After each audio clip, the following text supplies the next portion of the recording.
दोस्तों, अगर आप इंडियन हैं तो आपने कभी ना कभी ये जरूर सोचा होगा कि पाकिस्तान के स्कूल्स और कॉलेजेस में उनकी हिस्ट्री टेक्स्ट बुक्स में बच्चों को क्या पढ़ाया जाता है, पर्टिकुलरली इंडियन फ्रीडम स्ट्रगल के बारे में। क्या हिंदू लीडर्स जैसे नेहरू, गांधी और पटेल को वहां पे ऐसे ही पढ़ाया जाता है जैसे इंडिया में, या उनको विलन की तरह डिपिक्ट किया जाता है? क्या रेवोल्यूशनरी लीडर्स जैसे भगत सिंह, चंद्रशेखर आजाद या सुभाष चंद्र बोस को वहां पे हीरो कंसिडर किया जाता है जैसे इंडिया में, या उनको टोटली इग्नोर कर दिया गया है? मोहम्मद अली जिन्ना के अलावा कौन कौन मुस्लिम लीडर्स मॉडर्न पाकिस्तान हिस्ट्री के हीरोज हैं? इन सब बातों का जवाब आज आपको इस वीडियो में मिल जाएगा।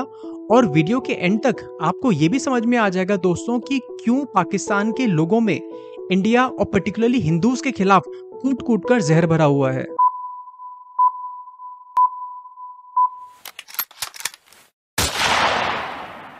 Hi everyone, welcome to my channel. If you have not subscribed to my channel, do subscribe and also press the like button, क्योंकि दोस्तों मैं आज आपका एक बहुत बड़ा कंफ्यूजन क्लियर करने वाला हूं और आपको ये बताने वाला हूं कि किस तरीके से पाकिस्तान की गवर्नमेंट ने हिस्ट्री को प्रोपेगेंडा टूल की तरह यूज किया है अपने लोगों का ब्रेन वॉश करने के लिए।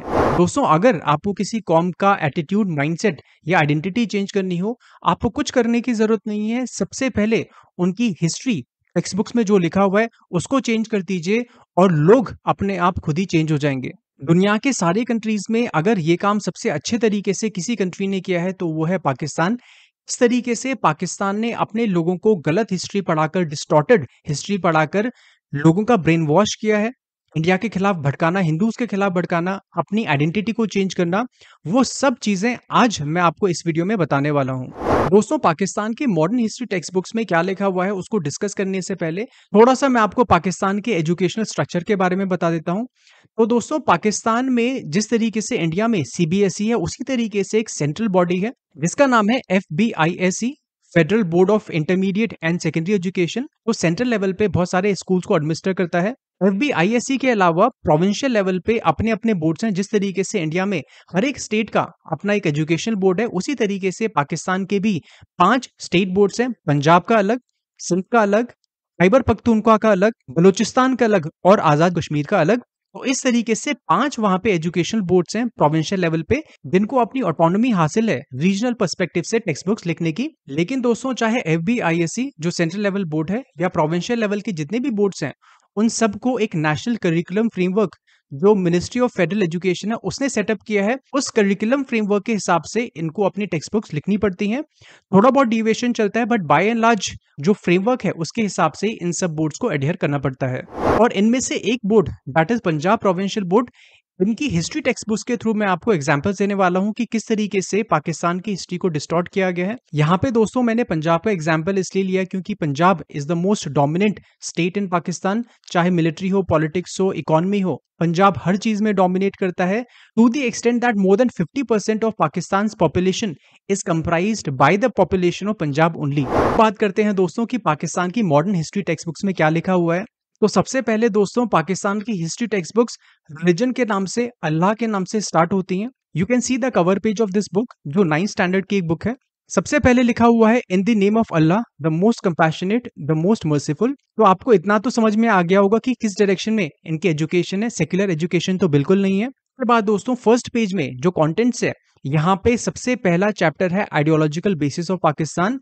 और लगभग जितनी भी पाकिस्तान की हिस्ट्री टेक्स्ट बुक्स हैं दोस्तों जो मैंने पढ़ी हैं, उनमें सबसे पहले यही लिखा हुआ है, मतलब ideological basis of Pakistan. Ideology क्या है पाकिस्तान की, किस वजह से पाकिस्तान को बनाया गया है, वो यहाँ पे इन सब किताबों में मेंशन्ड है। और क्या आइडियोलॉजी है ये भी दोस्तों जरा आप एक बार पढ़ लीजिए। सबसे पहला sentence, meaning of the ideology of Pakistan, the Islamic philosophy of life is the foundation of the ideology of Pakistan. दोस्तों, जिस कंट्री का एजुकेशन सुपरस्ट्रक्चर, मतलब एजुकेशन की जो इमारत है, वो रिलीजन के बेडरॉक या फाउंडेशन पर बनी हुई है, तो आप खुद समझ सकते हैं कि उस कंट्री का क्या फ्यूचर होने वाला है। और पर्टिकुलरली ऐसे कंट्री का जो अपने को मॉडर्न डेमोक्रेटिक कंट्री कहता है। और इसी आइडियोलॉजी की वजह से दोस्तों पाकिस्तान में जो हिस्ट्री पढ़ाई जाती है उनमें कुछ कॉमन कैरेक्टरिस्टिक्स हैं। सबसे पहले हिंदूज को विलेन दिखाया गया है, उनको क्लेवर, कनिंग, श्रूड बताया गया है और अनट्रस्टवर्दी बताया गया है। तो बाय डिफॉल्ट जितने भी हिंदू लीडर्स हैं उनको कनिंग और श्रूड बताया है। और ये भी बताया है कि ये सारे हिंदूज मुस्लिम्स को हेट किया करते थे, इस वजह से मुस्लिम्स को अलग होमलैंड लेने पे मजबूर होना पड़ा। इसके अलावा दोस्तों हमारे कई सारे प्रोमिनेंट रेवोल्यूशनरी लीडर्स हैं, जैसे भगत सिंह, चंद्रशेखर आजाद, सुखदेव, राजगुरु, सुभाष चंद्र बोस, राश बिहारी बोस, इन सब को तो टोटली इग्नोर कर दिया है। पाकिस्तान की हिस्ट्री में इन सब के लिए कोई जगह नहीं है। मोर so for people like Bhagat Singh. Bhagat Singh तो खुद पाकिस्तानी पंजाब में पैदा हुए थे और ज्यादातर उन्होंने जीवन वहीं बिताया था, लाहौर जेल में लॉज्ड भी थे वो। बट पाकिस्तान ने उनके कंट्रीब्यूशन को पूरा का पूरा नेग्लेक्ट कर दिया। अब दोस्तों बात कर लेते हैं कि पाकिस्तान की मॉडर्न हिस्ट्री टेक्स्ट बुक्स में लिखा क्या हुआ है। दोस्तों मैं आपको एक ब्रॉड टाइमलाइन के थ्रू बताने वाला हूं कि इंपॉर्टेंट इवेंट्स को पाकिस्तान की हिस्ट्री में किस तरीके से डिस्टॉर्ट किया गया है। सबसे पहले ईस्ट इंडिया कंपनी का फॉर्मेशन होता है 1600 में। क्वीन एलिजाबेथ फर्स्ट चार्टर देती हैं ईस्ट इंडिया कंपनी को टू ट्रेड विद इंडिया। तो वहां से लेकर लगभग 1857 तक, जो 1857 का रिवोल्ट होता है, वहां तक तो हिस्ट्री सेम ही है। It is only after the revolt of 1857 जहां से पाकिस्तान की हिस्ट्री अलग डायरेक्शन में जाने लगती है। Sir Syed Ahmed Khan is the first national hero of Pakistan.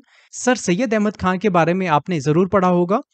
Aligarh Muslim University के फाउंडर थे, एक बहुत बड़े इंटेलेक्चुअल थे। स्टार्टिंग में हिंदू मुस्लिम यूनिटी के ऊपर उन्होंने बहुत जोर दिया था, but towards the end of his life he turned a communalist and that is the reason जो फेम इनको मिलनी चाहिए थी इंडिया में उतनी नहीं मिल पाई, बिकॉज हमारे पर्सपेक्टिव से तो वो कम्युनलिस्ट हो गए थे।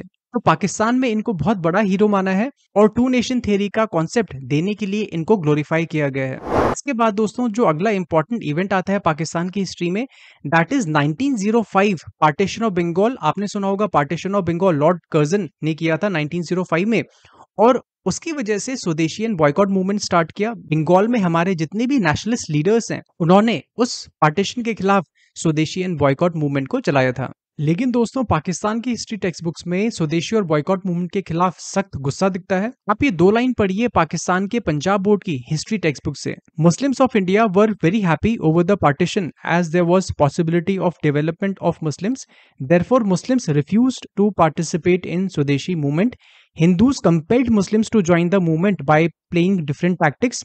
तो इस तरीके से आप देख सकते हैं कि स्वदेशी और बॉयकॉट मूवमेंट को वहां पे नेगेटिवली पोर्ट्रे किया गया है और ये कहा गया है कि हिंदूज ने प्रेशराइज किया मुस्लिम्स को पार्टिसिपेट करने के लिए इस मूवमेंट में, इवन दो मुस्लिम्स वर वेरी हैप्पी कि उनको अलग एक अपना प्रोविंस मिल गया ताकि अपने एजुकेशन और इकोनॉमी के ऊपर वो काम कर सके। और हिंदू डोमिनेशन जो वेस्ट बंगाल में हिंदूज थे उन्होंने डोमिनेट किया हुआ था हर चीज को, उससे वो बाहर निकल सके। और इसमें फिर ये भी कहा गया है कि किस तरीके से हिंदूज ने अंग्रेजों को इतना प्रेशराइज कर दिया कि उनको पार्टीशन ऑफ बंगाल रद्द करना पड़ा 1911 में। इसके बाद दोस्तों अगला इंपॉर्टेंट ईयर आता है 1919 जब खिलाफत मूवमेंट स्टार्ट होता है इंडिया में। ऑटोमन कैलिफ जो खलीफा हुआ करता था टर्की का, उसको मिसट्रीट किया था अंग्रेजों ने। अब मिसट्रीट कैसे किया था, उसको कोई फिजिकली मिसट्रीट नहीं किया था, बट उसके कुछ holy areas Mecca Medina etcetera वो अंग्रेजों ने उससे छीन लिए थे। इस वजह से इंडियन मुस्लिम्स खुश नहीं थे। अब ये बात दोस्तों इंडियन हिस्ट्री टेक्स्ट बुक्स में भी पढ़ाई जाती है, लेकिन पाकिस्तान की हिस्ट्री टेक्स्ट बुक्स में ये बताया गया है कि जब गांधी जी ने सपोर्ट किया खिलाफत मूवमेंट को और इनके लीडर्स को, जैसा कि उन्होंने किया, there is no doubt about it that Gandhi ji supported the Khilafat movement. लेकिन इन्होंने क्या बोला है इनकी टेक्स्ट बुक्स में, दैट गांधी जी ने अपने ब्रांडिंग के लिए और हिंदूज को बेनिफिट देने के लिए खिलाफत मूवमेंट को सपोर्ट किया था। कुल मिलाकर जो भी चीज कांग्रेस कर रही है, एक तो उसको हिंदूज के पर्सपेक्टिव से देखा जा रहा है, हर चीज में हिंदू वर्ड यूज किया जा रहा है, और दूसरा दोस्तों हर चीज को नेगेटिवली देखा जा रहा है, एक वेस्टेड इंटरेस्ट की तरह देखा जा रहा है कि कांग्रेस ने जो भी किया इसका मतलब हिंदूज ने अपने इंटरेस्ट के लिए किया। इसी तरीके से दोस्तों गवर्नमेंट ऑफ इंडिया एक्ट 1935 के आने के बाद जब प्रोविंशियल ऑटोनॉमी मिल गई, मतलब प्रोविंसेस को ज्यादा पावर्स मिल गए, वहां पे इलेक्टेड गवर्नमेंट्स बनी और चीफ मिनिस्टर्स बनने लगे जिनको उस टाइम पे प्रीमियर्स कहा जाता था। उनके पास कई सारी पावर्स थी, ज्यादातर कांग्रेस की मिनिस्ट्रीज बनी। मुस्लिम लीग ने बहुत ही बेकार परफॉर्म किया था और इनकी हिस्ट्री टेक्स्ट बुक्स में लिखा है कि किस तरीके से इन इलेक्शंस के बाद जहां जहां जिन जिन प्रोविंसेस में कांग्रेस की सरकार बनी थी, मुस्लिम्स को मार्जिनलाइज करना, वीक करना इन्होंने स्टार्ट कर दिया, इनके कल्चर को खत्म करना स्टार्ट कर दिया। आप ये कुछ लाइंस पढ़िए, आपको बिल्कुल समझ में आ जाएगा मैं किस बारे में बात कर रहा हूँ। After getting majority, the Congress planned to crush the separate identity of the Muslims. In this connection, Hindus tried to impose religious restrictions on the Muslims. They started making noise outside the masjids at the time of prayers. The Muslims were denied government jobs. Attempts were made to replace Urdu with Hindi in schools. The students were forced to salute the portrait of Mahatma Gandhi. अब गांधी जी को कोई salute करेगा तो उसमें क्या problem किसी को होनी चाहिए, बट फिर भी आपको हर चीज को हिंदू मुस्लिम एंगल से देखना हो तो यही बात बोलोगे आप। The Muslim children were asked to put tilak on their foreheads. the Muslims were forced to sing Bande Mataram, which was based on hatred towards the Muslims. Now you can see that Bande Mataram जो हमारा national song है उसको तक इन्होंने नहीं छोड़ा हुआ है। इसके बाद क्या, इसके बाद there was no looking back. 1940 में लाहौर रेजोल्यूशन पास होता है मुस्लिम लीग का, और मुस्लिम लीग डिमांड करती है कि एक सेपरेट होमलैंड होना चाहिए मुस्लिम्स के लिए, और मोहम्मद अली जिन्ना पूरी जान लगा देते हैं पाकिस्तान बनाने के लिए। फाइनली दोस्तों जब बंटवारा होता है तो पाकिस्तान की हिस्ट्री टेक्स्ट बुक्स के हिसाब से लॉर्ड माउंटबैटन और नेहरू मिले हुए थे, और सर साइरिल रैटक्लिफ जिन्होंने बाउंड्री कमीशन का अवार्ड दिया था उनको प्रेशराइज किया गया अकॉर्डिंग टू देयर बुक कि मैक्सिमम एरिया इंडिया के पास आए, और कई सारे मुस्लिम मेजॉरिटी एरिया भी रैटक्लिफ ने इंडिया को इस तरीके से दे दिए जो पाकिस्तान के पास जाना चाहिए था।